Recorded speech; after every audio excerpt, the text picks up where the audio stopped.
Hello friends. आज का हमारा टॉपिक है comparison of speed of sound with speed of light. Okay, so first comparison that कि जो भी हमारी लाइट है, light can travel through vacuum. तो लाइट वैक्यूम से ट्रैवल हो सकती है, बट जो साउंड है it can't travel. So sound can't travel through vacuum. So that's the first point. Okay, second point, light की जो स्पीड है, लाइट स्पीड, उसको हम लोग उसकी जो पर्टिकुलर वैल्यू है वो है 3 × 10⁸ मीटर सेकेंड वर्ड्स।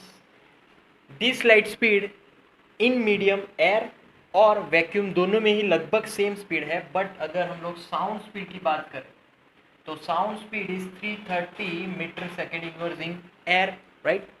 सो ये भी एक कंपैरिजन है।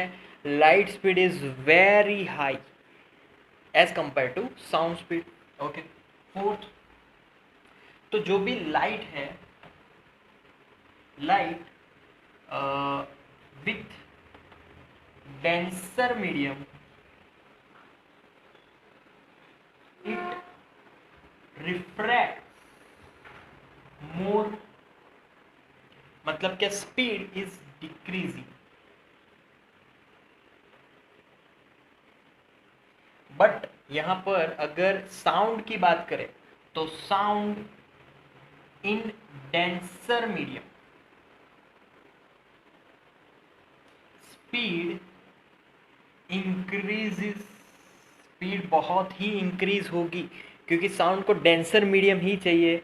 हमने लास्ट टाइम साउंड के बारे में बात की थी कि जब वो स्टील से प्रोपेगेट होता है तब उसकी मैक्सिमम वेलोसिटी हमें मिलती है, राइट।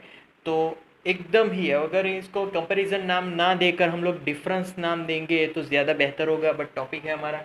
नाउ फिफ्थ वन, तो जो भी हमारा लाइट है,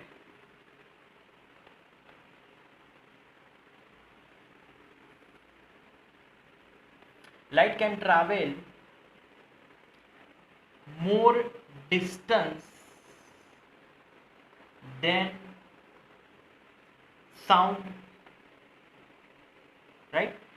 तो लाइट ज़्यादा डिस्टेंस कवर करती है, कैसे?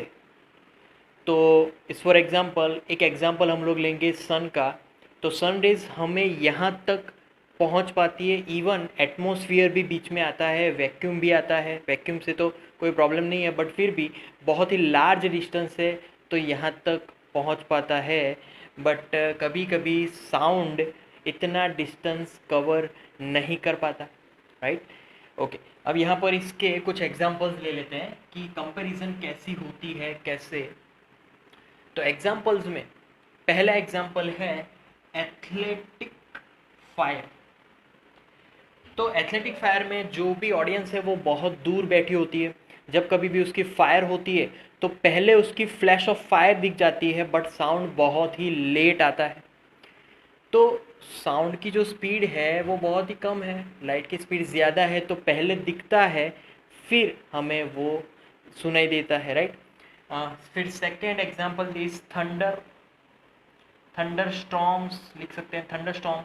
तो यहाँ पर जब कभी भी लाइटनिंग होती है तो हमें पहले वो दिखाई देती है, बट साउंड जो आता है वो बहुत ही थोड़ी देर बाद आता है, राइट।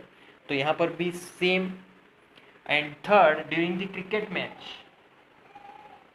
जो भी बैट्समैन हिट करता है, हिटिंग करता है, तब पहले हमें वो हिटिंग दिखाई देती है, फील होती है कि हाँ हिटिंग की, बट उसके जो साउंड है वो थोड़ी देर बाद सुनाई देता है, राइट। सो ये उसके कॉन्सिक्वेंसेस है, ये उसके कंपैरिजन है, डिफरेंसेस है, और ये उसके एग्जाम्पल्स हैं, right. So that's it for today now. Thank you very much. Please like and subscribe.